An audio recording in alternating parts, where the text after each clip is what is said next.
কথায় কথায় গালি, কথায় কথায় অভিশাপ করা কিছু মানুষের বদভ্যাস আছে।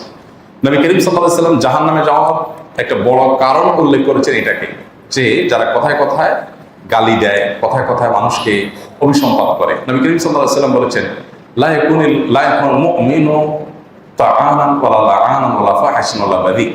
ঈমানদার কখনো গালিবাজ হতে পারে না, ঈমানদার কখনো অভিসম্পাতকারী হতে পারে না, ঈমানদার কখনো কথায় কথায় ছোট লোকের মতো নিচু কথা বলতে পারে না। অনেক লোক আছে মুখ দিয়ে কিছু বাঁধে না, এবং তারা এটা নিয়ে গর্ব করে যে আমি ছোটখাটো মানুষ, আমি যা মুখে আসে সব বলে দিই। এটা কোনো গর্বের জিনিস না, এটা লজ্জার জিনিস। ঈমানদার লজ্জাশীল হবে, যা মুখ দিয়ে আসবে তা বলবেন না, হিসাব নিকাশ করবেন।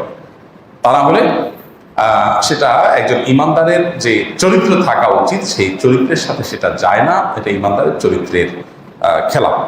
সেজন্য এরকম করা উচিত না, গালমন্দ করা উচিত না।